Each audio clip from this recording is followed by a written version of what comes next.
Hey everyone, so welcome back to the 21 days Python challenge. So in today's video we are going to learn about loops in Python. So now before we understand loop, let's think of a simple example.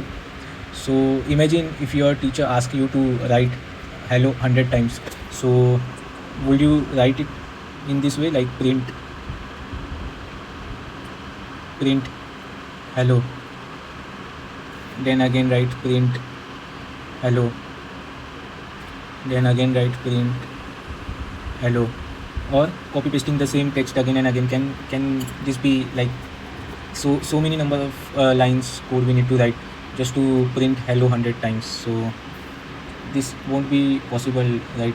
Definitely not. Writing 100 times is not that level of good programming. So that's exactly why programming languages provide loops. So a loop is like it allows us to execute the same block of code multiple times without writing it again and again. So let's start with the most common used loop, that is for loop. Let's start with the for loop.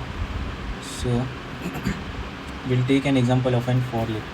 So basically a for loop is used when you already know how many times you want to repeat something.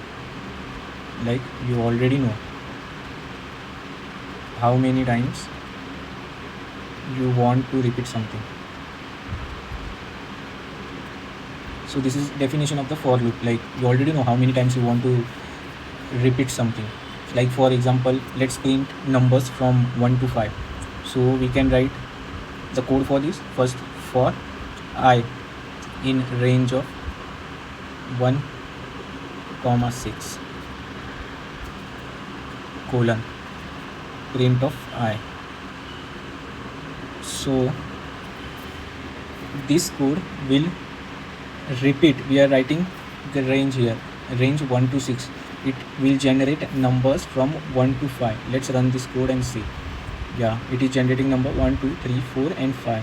Notice that 6 is not included. So the variable I stores each value one by one. Okay, so this is one example of an for loop with a range. Now let's do one more change here. Now let's write 3 in the range of 3 and let's print I times hello. Let's see if this prints hello 3 times. Yeah, you can see the output as the 3 times. So what we are doing here, we are writing for loop for I in range of 3, print hello. So I is iterating 3 times, so it is printing hello 3 times. So this is the example of an for loop. Now let's understand this range function. So the range function is commonly used for only for loop. So there are 3 ways to use it. There are 3 ways to use range function. First is range of 5.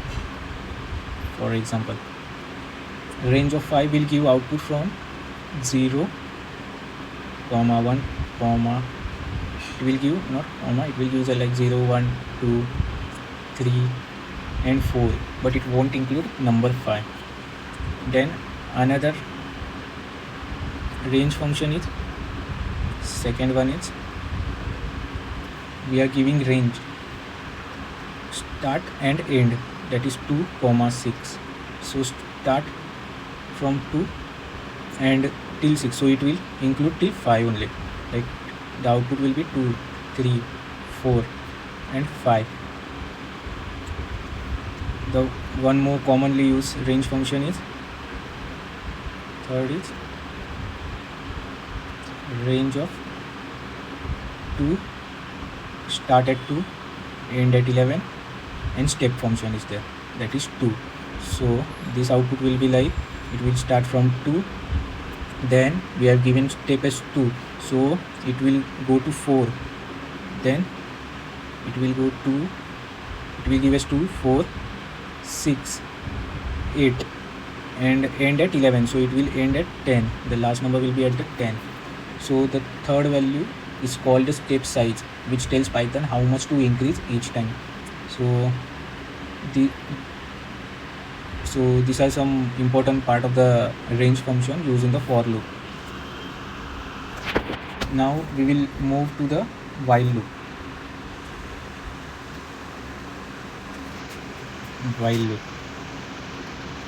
So a while loop is used when you don't know exactly how many times the loop should run.